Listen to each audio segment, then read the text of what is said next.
Thank you, Bill. And good morning. My name is Katsuyasu Toyama from NTT, and she is Chika Yoshimura from NTT Communications. And as you know, NTT Communications are providing the global internet services with Vario. And also in Japan, we are providing the internet services called OCN. And as a basic service and as a basic infrastructure, we provide the DNS cache servers for our customers. But these days, we have sometimes we have an experiences of a heavy load of those cache servers. So today, we would like to talk about our experiences of the heavy load of the cache server and result of the analysis and lessons learned. Okay? And as you know, the DNS world, there are several players. These players are categorized into the three. The application or operating system on the user devices and on the user side. And it is called a stop resolver sometimes. And secondly, the authoritative servers, including DNS servers and TLD servers, and as you know, the DNS cache servers provided by ISPs or the universities. And some kind of impact due to DNS anomalies are people are focusing on the DNS root servers. But then, as I mentioned, also the DNS cache servers sometimes suffers a kind of a burden of the heavy load. Okay? So the burden of the DNS cache servers sometimes caused by misconfigured DNS authoritative servers. The lame delegation is well known, but other factors exist as well. So today we would like to talk about our two experiences. One is caused by the virus and the worm activities, and the other is a large resource set and the TCP field link. The first part is presented by me, and the second part will be presented by Chika-san. So let's go into the first part of the presentation. And in the United States and in the globally, the MyDoom was there was MyDoom, one of the virus and the worm. Okay, the MyDoom attacks SEO website, and some species attacks Microsoft website. When MyDoom is activated, it's going to resolve this name of the website into an IP address. And we also have an Antinny in Japan, which attacks XCCSJP, we call XJP, the website. The XJP is abbreviated from Association of Copyright for Computer Software, and this organization is watching the illegal copy of the computer software. And Antinny is a worm that is infected through a famous Japanese P2P software, Winnie. And some species of Antinny attacks the XJP website on the first Monday of the month. And when they're trying to connect to a website, it resolves the FQDN www.xjp or JP. So when the Antinny is activated, of course you know the DDoS attacks going through the ISP's network, and the target website is under attack. And access line is filled with the DDoS packets, and the backbone is also sometimes filled with the DDoS packets. And in this case, the owner of the website removes a record of the target website, okay, to avoid the attack from the affected users. And in April, when Antinny attacked, the owner of the website removed the A record from authoritative server. At the time, the query sent to a DNS cache servers and returned the NX domain from the authoritative server. And the NX domain is also returned to the user, but there is no IP address, so the worms cannot attack the website. So the owner of the website can escape from the DDoS attack. But the query, because then they cannot get the IP address of the target website, they repeated the query to our cache servers. So, therefore, our DNS cache servers they suffered heavy load. Okay, so why the DNS cache overloaded? A resource record removed from authoritative servers, and NX domain was returned, and its TTL was short in 60 seconds. And as I mentioned, worms repeatedly sent queries even if they could not resolve the name. The highest was approximately 700 queries per second from one IP address. This seems to us that negative cache negative cache are not effective in some operating system or applications. So someone make a negative cache disable at any time. I don't know exactly. So, but we have to fix it quickly because then our DNS cache servers were on a heavy load.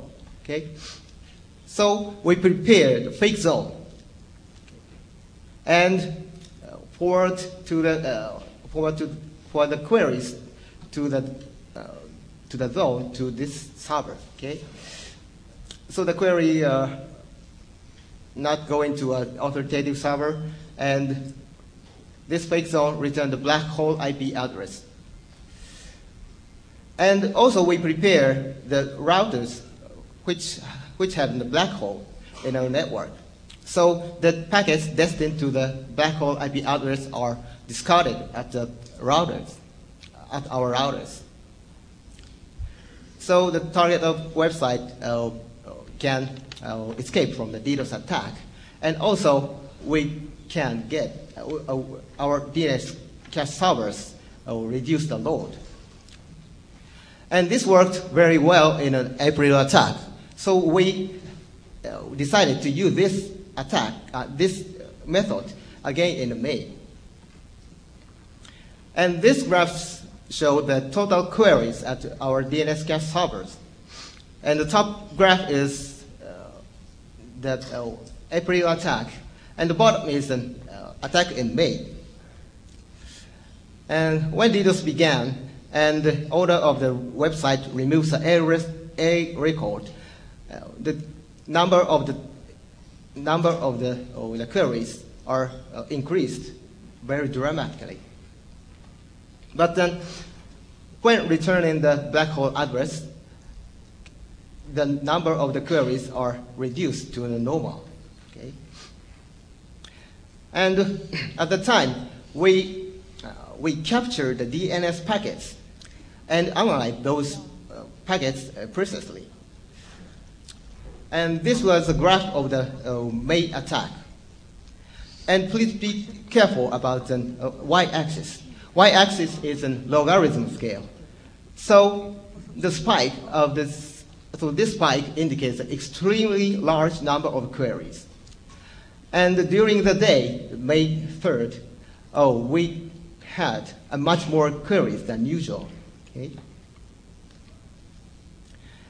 And we analyzed the correspondence between the answer of the DNS and the number of the queries to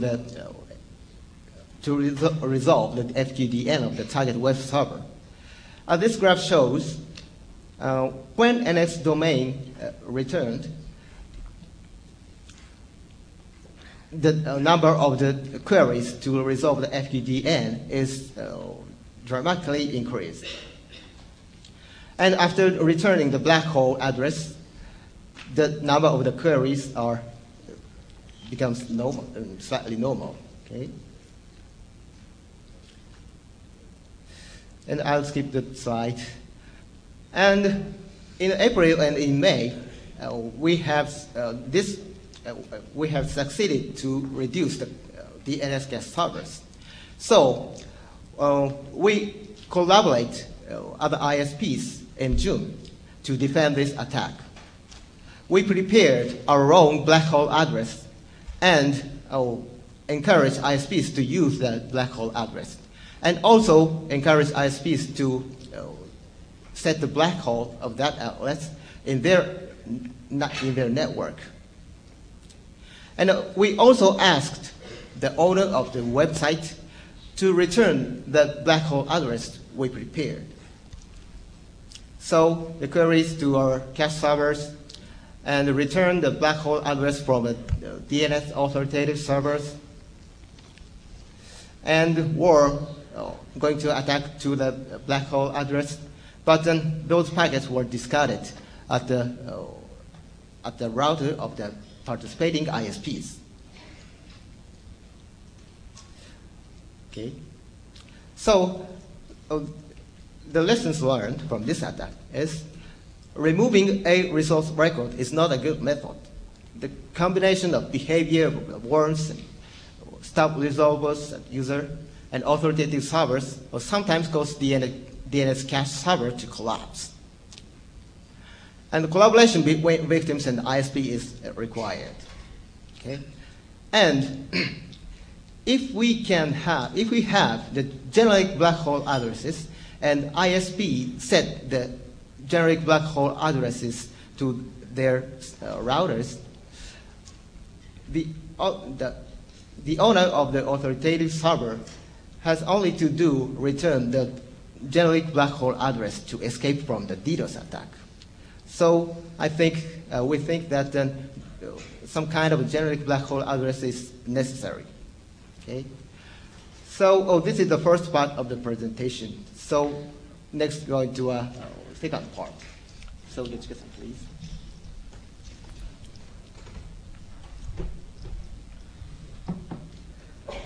Good morning, everyone. I'm Chika Yoshimura, working at NTT Communications Corporation in Japan, and we operate OCN, an ISP in Japan. In June, we found that there might have been inadequate setup of an authoritative DNS server, which made our cache DNS server overloaded. In order to alleviate the overload on our server, we took a couple of approaches. In this presentation, I'm going to briefly explain what the problem was, what caused the problem, and how we solved the problem. Here, when we say overloaded, we mean high CPU utilization caused by an AMD daemon. Recently, one of our cache DNS servers suddenly became terribly overloaded. We found that our server tried to establish TCP sessions with an authoritative DNS server, which failed three-way handshake at the send state. Why did our server try to establish TCP sessions with the authoritative server? As you know, DNS servers try to communicate with other DNS servers by UDP, except in special cases. At that point, we didn't know why our server came up against this situation. Usually, the number of TCP sessions is around 5 in our cache server, but in this case, we found around 120 outstanding connection attempts. The number is too large compared to the usual. From investigation, we concluded that the packets with TC bit caused the increase of TCP sessions. As you can see in these graphs, they seem to synchronize with each other. As you know, TC or truncated bit is set in responses when entire set of resource records can't be accommodated in one UDP packet. Now, what happened to our server? Let's look at the next slide. End users directed queries to our cache server. Then the server performed recursion and finally asked the authoritative server. This action is described with arrow 1. But in this situation, because the answers from the authoritative server didn't fit in the 512 octets payload size limit, the entire answer couldn't be accommodated in one UDP packet. The server returned a packet with TC bit and required our cache server to ask again using TCP. This action is described with arrow 2. Consequently, our cache server queried the authoritative server to get the answer with TCP packets. However, the authoritative server seemed to reject the TCP queries. These actions are indicated by arrow 3. Although the cache server tried to retransmit queries by TCP, our server could not get any answers from the authoritative server. The cache server waited for about 75 seconds and ended up with timeout. If there were 5 authoritative servers of one domain, a cache server repeated the same operation 5 times. If one of authoritative server is able to accept TCP queries, our server can get the answer from the authoritative server. The reason for increase in failed TCP sessions was that our server kept retransmitting queries by TCP despite of the fact that these accesses were rejected by other side. While our server waited for the responses, it kept retransmitting TCP queries. As a result, our server was overloaded.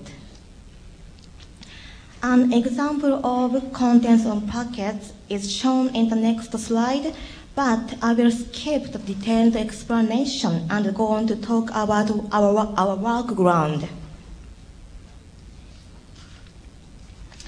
After the trouble, we took some actions to attenuate the impact of TCP sessions.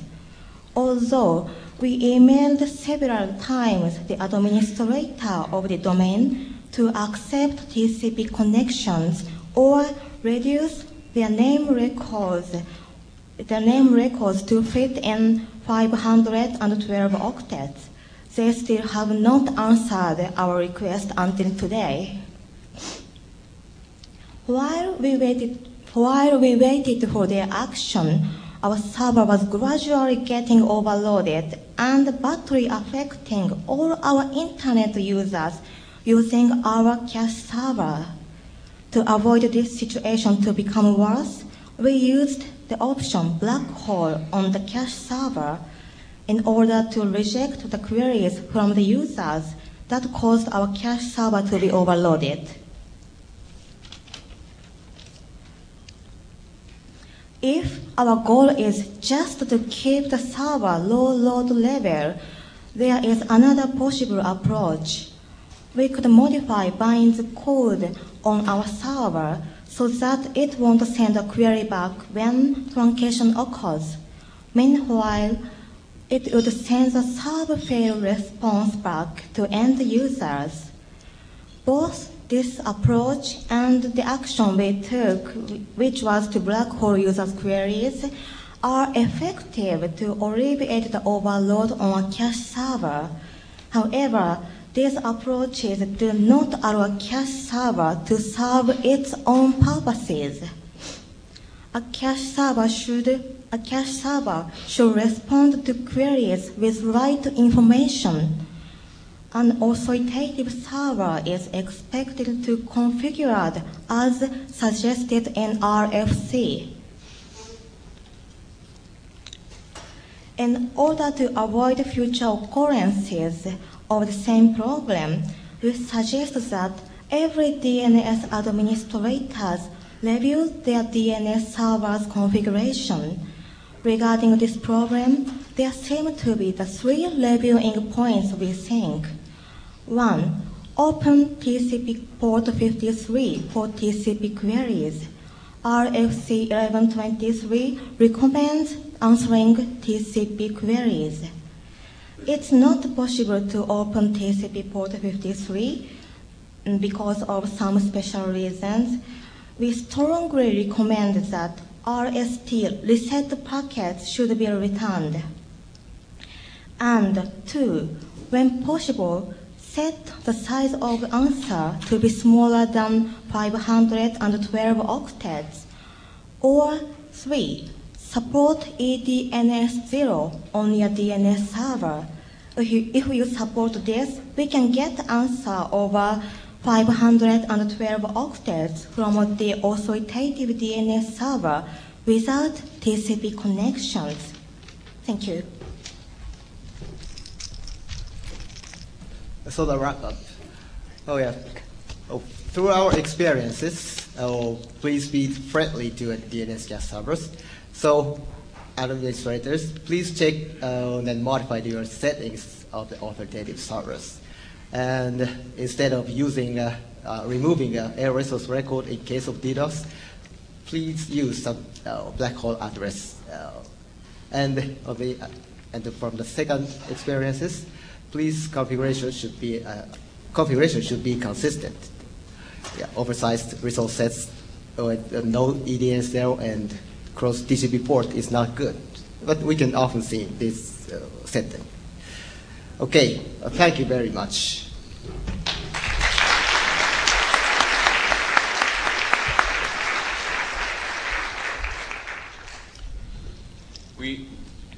We have time for a few questions. I'm going to ask Philip. Philip? Right here. Philip has, oh, there you go. I thought you had left the building. Are you prepared? Okay, we will take a few questions. My name is Spencer Dawkins. I had a question about the TCP filtering with the large RR set. That query would have failed for anyone trying to. I guess what I'm asking is, you were talking to an admin who wouldn't reduce the size of the RR set, but was that query working for anyone? Oh yeah, we've asked the administrator to reduce or open the TCP port, and it may affect all of the users. I think the answer is a question. Oh, you just did. Oh yeah, okay. So, hopefully. It's just like black holing was the right thing to do. Yeah. Hi, I'm Sam Weiler. Maybe Rob Thomas is in the room because you may want to get up and answer this. For your proposal that you use a well-known black hole address, I'm wondering what happens if you play that out a few more steps. Do the miscreants change their code to detect your black hole address and just have their code fall over and die? Mm-hmm. Do they quit using the DNS entirely? Mm-hmm. Where does that play out? Oh, you mean that using a generic black hole address cause another attack, or you mean? When you use a well-known address, the attacker will know that also. Attack another site? Yeah, okay. I'm very sorry.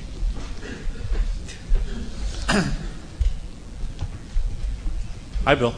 Hi. This is me speaking Japanese, or not, as the case may be. Yeah, using well-known addresses is a bad idea. Don't do it if you can get away with it. If you can't get away with it,